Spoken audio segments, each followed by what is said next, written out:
सामने ही होना है। हरि ओम। नारायण अक्रूर जी भगवान के अति अनूठे भक्त थे, सामान्य नहीं।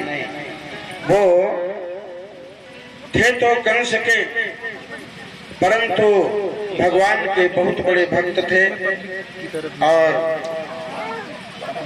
नारायण स्वामी सुखदेव जी ने कहा कि परीक्षित, कंस तो केवल स्वार्थ साधन सिद्धांत जानता था और से उससे कोई मतलब नहीं था।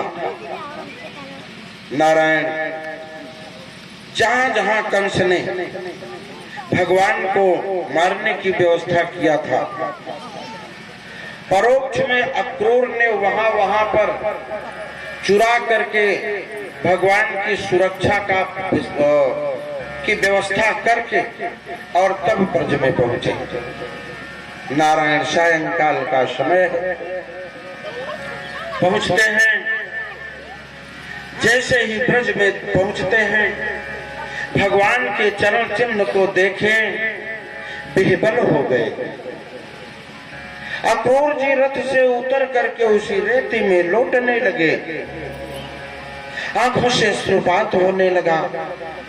हाय मेरे गोविंद, आपने यहाँ पर क्रीड़ा किया था। ब्रज के रज में लौटते लौटते भूल गए। फिर याद आया, अरे मुझे तो वहां पर जाना है ना।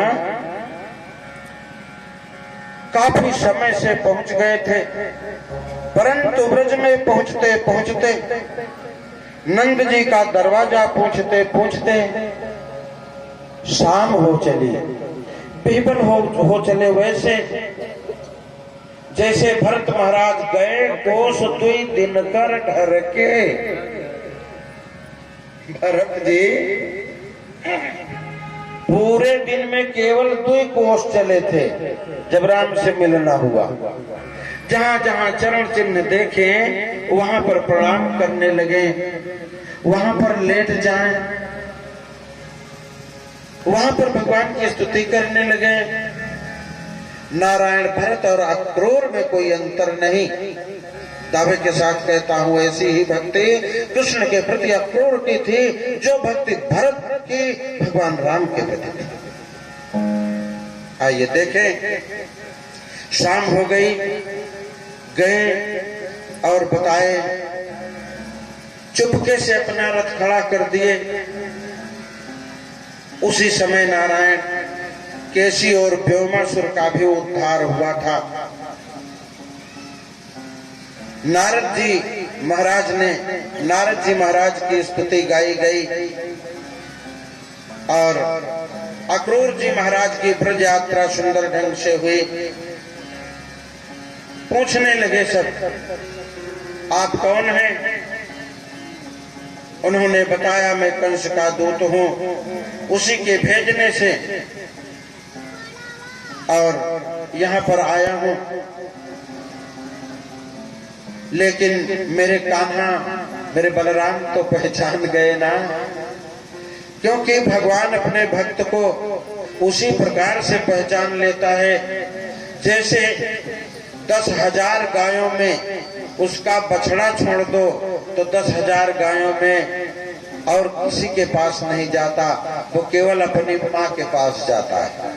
इसी प्रकार से भक्त भगवान को पहचानता है और भगवान भक्त को पहचानते हैं। आइए देखें, चरण चिन्हों का दर्शन किए। अक्रूर जी के हृदय में इतना हलाद हुआ, अपने को संभाल न सके, विह्वल हो गए, रोम रोम खिल उठा, नेत्र सजल हो गए, आंखों से अश्रुपात होने लगा। और नारायण फिर क्या, रथ से कूद करके और उस भूलि में लौटने लगे। हरि ओम। और बारंबार यह कह करके, हाय राम, ये मेरे भगवान की चरण रज है। ले गए, जल्दी से ले गए और सुंदर सा जलपान करवाया। काका आप आ गए, हे तात आज आप आ गए, हम लोगों का जीवन धन्य हुआ, आपका आतिथ्य करके हम लोग धन्य हुए। नंद बाबा के यहाँ पहुंचे। अब तक यह बात कि कल आपको चलना है, यह तो अक्रूर ने सब बता दिया, परंतु और किसी से यह रहस्य नहीं कहा। हरि ओम। सुबह मेरे कान्हा ने मैया यशोदा से निवेदन किया कि हे माँ, ये मेरे काका जी आए हुए हैं मथुरा से और हमें जाना होगा। तो मैया ने कहा कि बेटे, अगर तुझे जाना है तो अच्छी बात, लेकिन मुझे भी लेकर के चल। आज मैया यशोदा ने बहु वात्सल्य उपस्थित किया है कि अगर श्लोक प्रति श्लोक बता दें तो मन रो देगा नारायण। उन्होंने कहा कि हे मेरे गोविंद, हे बेटे कान्हा, तुम मुझे साथ लेकर के चल। अरे मैं वहां तेरी माँ नहीं, वहां ठीक है, वहां देवकी है, वो है ही माँ, मैं तो तेरी दासी के समान रहूंगी। हे बेटे, उतने सुबह तुझे कलेऊ कौन करवाएगा? बेटे, तुझे पद्मगंधा नामक गऊ का ताजा मक्खन कौन खिलाएगा? बेटे, तू दुर्बल हो जाएगा, मुझे लेता चल, बस मैं तेरे पीछे पीछे। अच्छा, यहाँ डांटते हो, वहाँ डांटोगी नहीं, तू जो कहेगा बेटे वही करूंगी, लेकिन मुझे लेता चल। आज मेरे गोविंद जब यशोदा के निवेदन पर अवाक रह गए तो फिर क्या, बस वही अंतिम एक चाल उनके पास रही। सुंदर कृपा कटाक्ष से देखे और तनिक मुस्कुरा दिए नारायण। बस समझ में आ गया। बोले मैया, मैं जा कहाँ रहा हूँ? मैं तो आज गया और परसों वहाँ बहुत बड़ा मेला लगा है ना, वही मेला देखने जा रहा हूँ और मेला देख करके और परसों वापस आ जाऊंगा। भला मैं अपनी मैया को भूल सकता हूँ? समझा लिए। भगवान जिसको चाहे समझा दे और जिसको चाहे एक पल में ना समझ कर दे। हरि ओम। भगवान ने समझाया। सुबह रथ तैयार हुआ। अब तो धीरे धीरे उसी प्रकार से बात फैल गई कि आज मेरा कान्हा ये गोकुल ये ब्रज छोड़ करके मथुरा जाएगा। वैसे वैसे फैल गई जैसे बाबा ने लिखा है कि सुनत व्यापी गई, सुनत व्यापी गई बात सुती छी, सुनत व्यापी गई बात सुती छी, अरे छुअत चढ़ी जन सब तन पीछी, छुअत चढ़ी जन सब तन पीछी।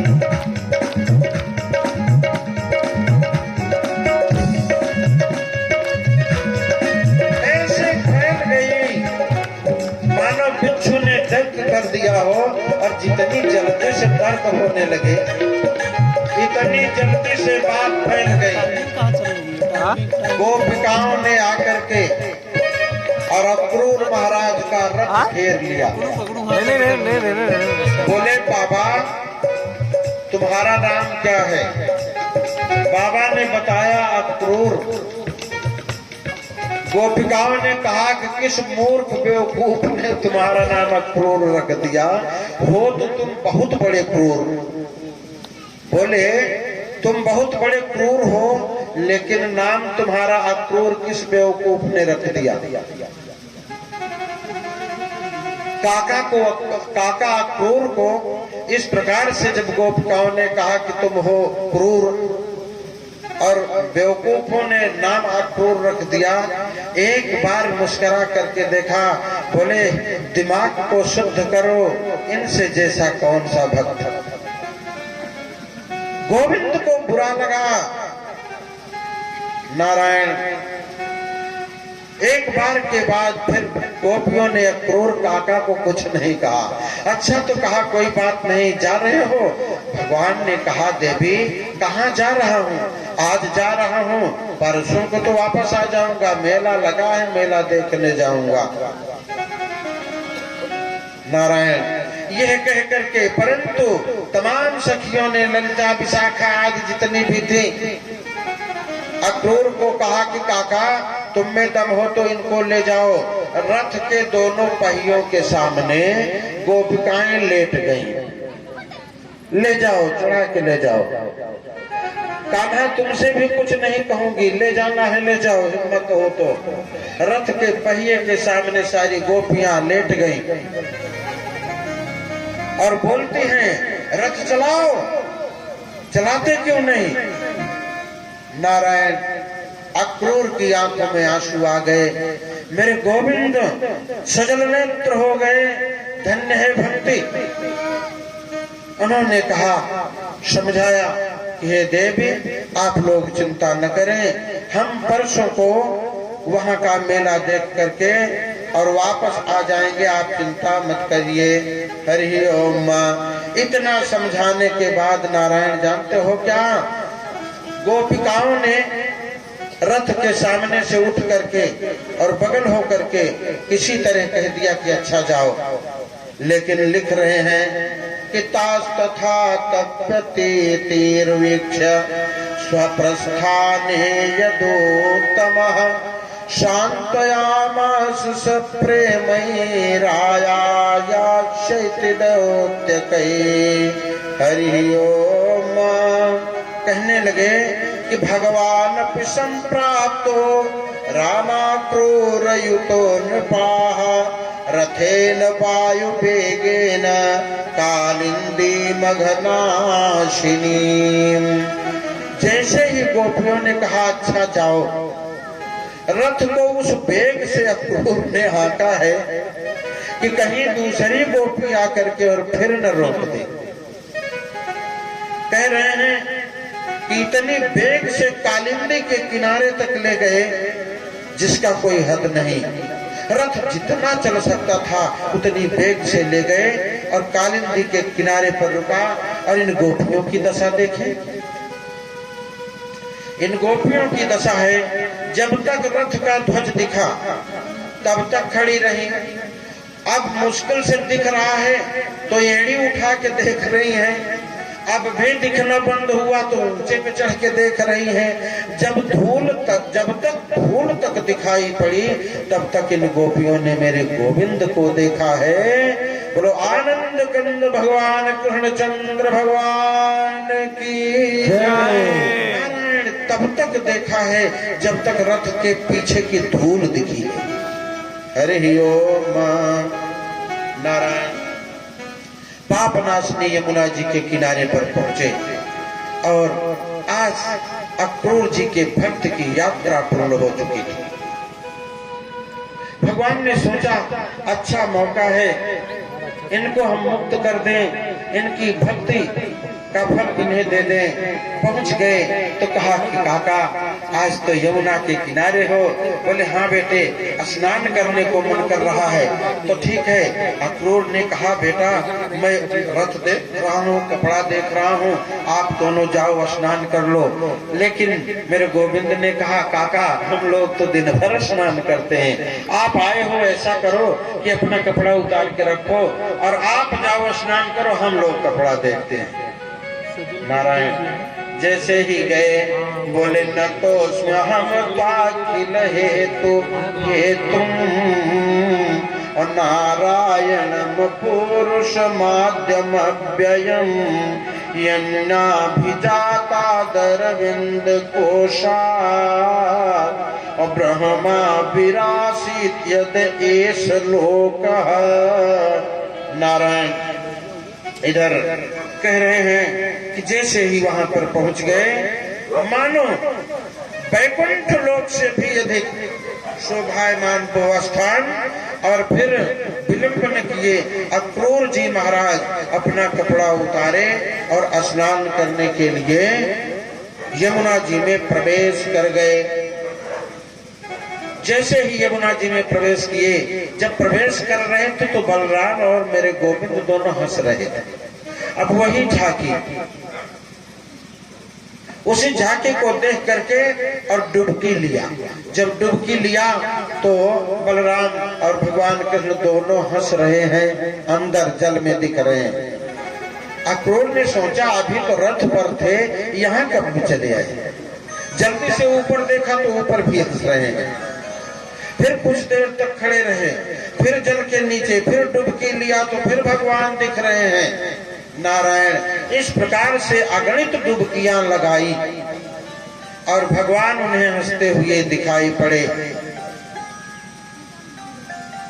कई बार दर्शन दिया और एक बार तो ऐसा दर्शन दिया कि मुखमंडल में जितने भी ब्रह्मांड होते हैं सबका दर्शन करा दिया। अक्रूर काका ने कहा, हाय राम, मैंने पुत्र पुत्र तात तात अब तक लगाए रखा था। अरे ये तो जगत पिता है, मैं इनको पुत्र कहता हूँ, ये मुझे काका कहते हैं। इतना उल्टा सोचने लगे। जैसे ही रथ के बाहर आए, निवेदन करने लगे, बोले काका अब आओ अपना पाए। बोले बस अब काका व मत कहो, मेरे ही नहीं आप जगत पिता हैं और मुझे काका कह करके।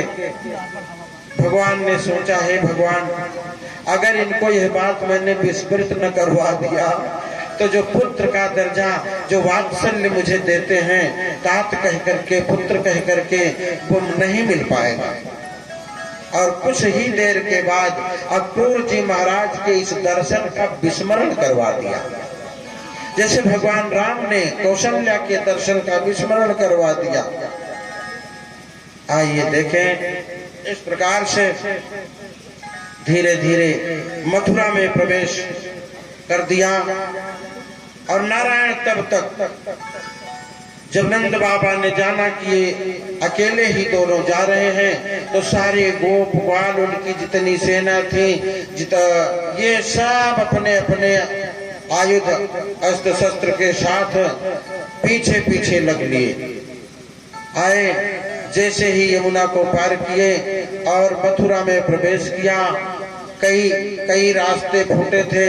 वहां से भगवान ने कहा, क्योंकि मम दर्शन फल परम अनुपा, भगवान जानते हैं कि मैं क्या करने के लिए आया हूँ, वो मुझे करते चलना चाहिए। नंद बाबा भी पहुंच गए। जहां से मुड़ने लगे मेरे गोविंद, बाबा ने कहा कि बेटे उधर कहाँ, देखो ये अपना ब्रज नहीं है, ये तुम दूसरी जगह आए हो, अनजान जगह में आए हो बेटा, इसलिए मेरे साथ साथ चलो। बोले कहा कुछ नहीं बाबा, अभी बस इधर कुछ मेला लगा है, अभी देख करके हम फिर आगे आपको मिल लेते हैं। नारायण उधर जाते हैं। तब तक इनके मित्र ने पूछा कि आखिर आप गोविंद चल कहाँ रहे हो, अब तक तो मुझे पता ही नहीं था, आपने बताया नहीं था कहाँ चलना है। मनसूखा चड्ढी ही पहन कर चले आए थे, कुछ नहीं थे पहने। जब सुना कि कांधा चला गया तो जांघिए पहन कर चले आए। उन्होंने कहा कि गोविंद एक बात बताऊं, अगर तो कहाँ चल रहे हो? बोले अपने मामा के यहाँ चल रहा हूँ। कहा कि आखिर एक बार नहीं बता सकते?